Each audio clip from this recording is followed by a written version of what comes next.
Hi, my name is Bon Bakal from BSN2. Now we're talking about the Lewin's Change Management Model.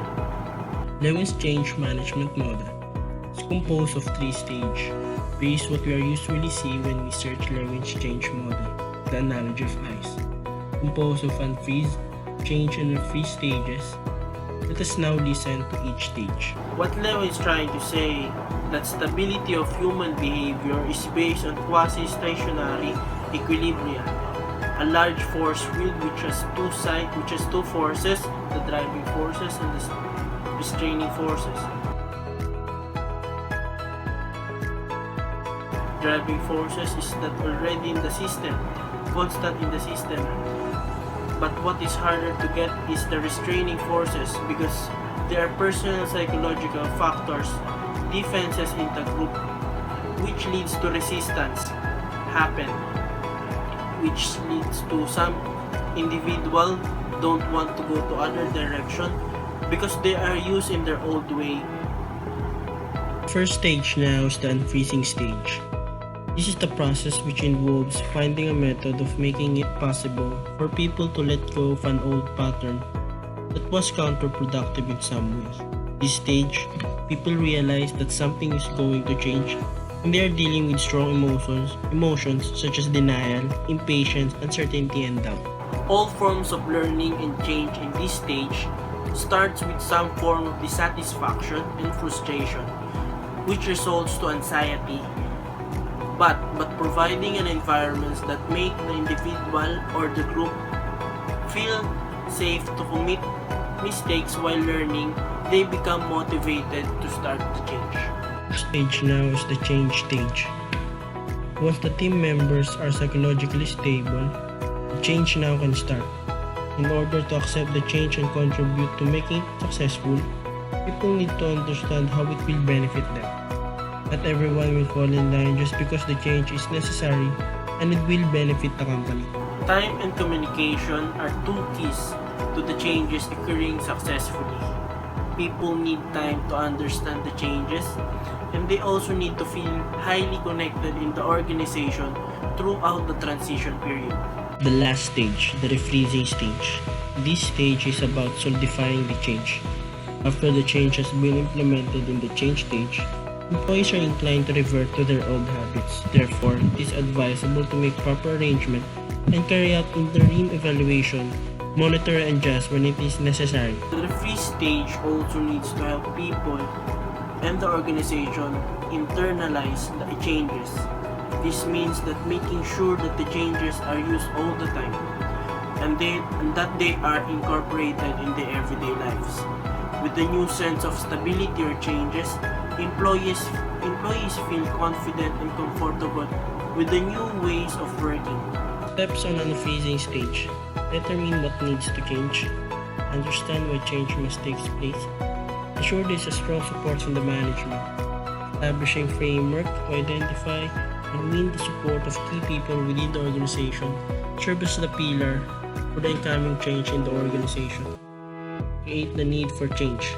Create a compelling message about why change must occur and use the vision and strategy supporting evidence. In the change stage, communicate often by describing the benefits and explain exactly how the changes will affect everyone.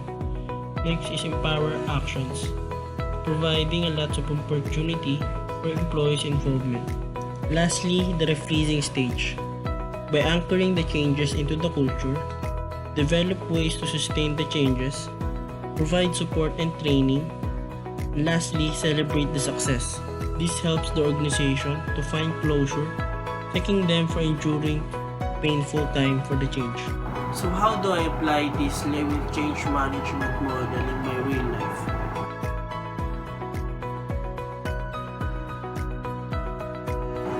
So first, at my home, unfreezing, I will unfreeze the current attitudes towards our cleanliness principle in our home. To do that, I will need my cooperation of my parents, and I will explain them that this proposal for change towards the cleanliness will help us in the long run. I will change now the attitude by showing them different videos of advantages of preventing microorganisms, specifically not sitting in the sofa if the individual is from the outside. It will need a lot of patience and communication to acquire these learnings, but I trust this that we will execute this. Also, I will ask for their suggestions so we can collaborate to the changes that we can do. So refreezing to solidify the change, I will monitor them continuously and ask for their evaluation and how they are following it. So next is we are celebrate for the changes that we're doing, and that's it.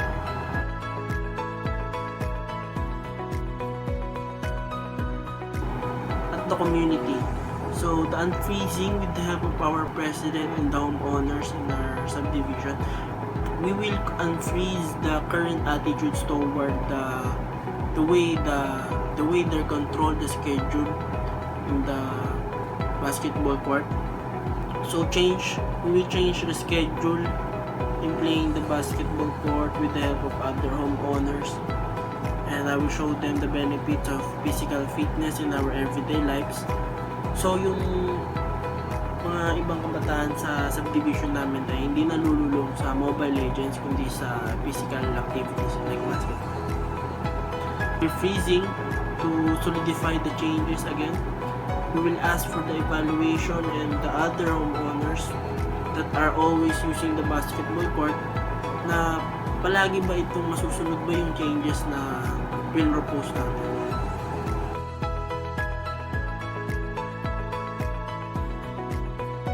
At school, the problem is sometimes there's no clear communication between the student and teachers.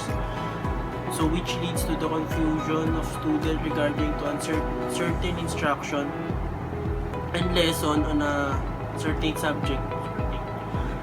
So yun yung i-unfreeze namin na problem.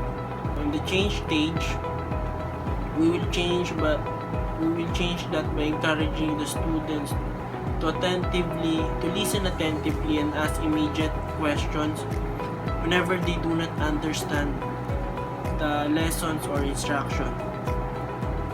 And for the teachers, they should communicate effectively not only with their student but with their co-teachers and faculty.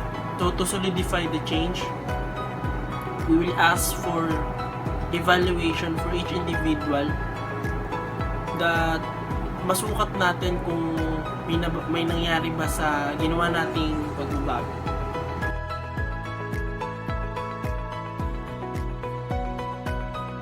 So lastly, the current situation of the Philippines in the COVID-19 pandemic.